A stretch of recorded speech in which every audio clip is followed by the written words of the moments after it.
So we're here today to talk about Polly, Sex Culture Revolutionary, a memoir by Polly Whitaker, who's with us today. You might think a young woman like this might not have much to say in a memoir, but I'm here to tell you this is a page-turner. It's a tell-all, but not a tell-all in a cheap, cheesy way. It's a tell-all in a very honest, thoughtful, reflective, but also hot, sexy, interesting, fascinating, amazing book. And it's all about the sex culture revolution and how Polly started it.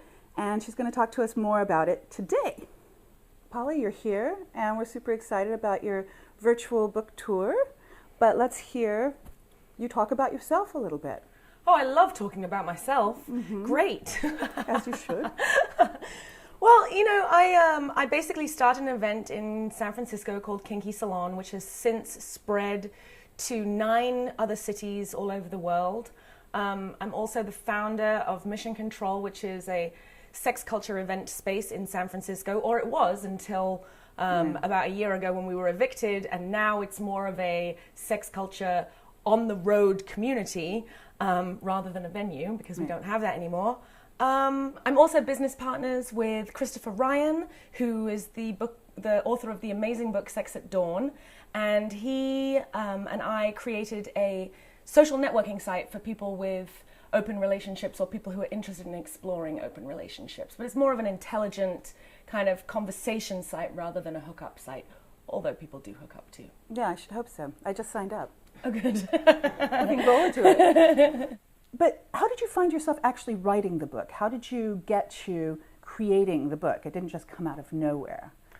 No, well, originally the book was a manual. So when I first started writing, I was trying to communicate to the other kinky salons all around the world how to throw a kinky salon. So I was writing a manual, and then I discovered that people reacted so much better when I told them the stories. So instead of just saying this is how it works, if I included the story of why we do it that way, then people would have not only have a deeper understanding of it, but also they were more interested in it and more compelled by it. So it started out being a manual, and then I had writer's block, and I didn't know what to write next.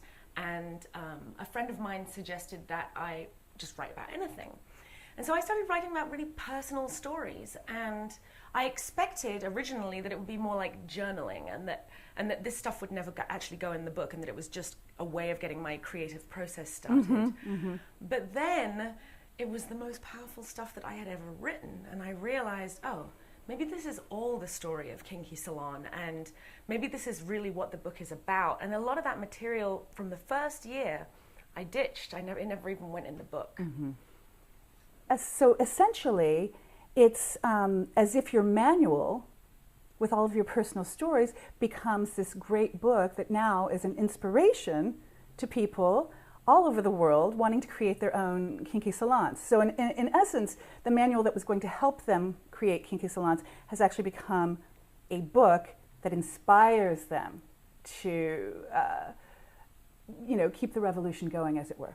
Yeah, I certainly hope so. Thanks.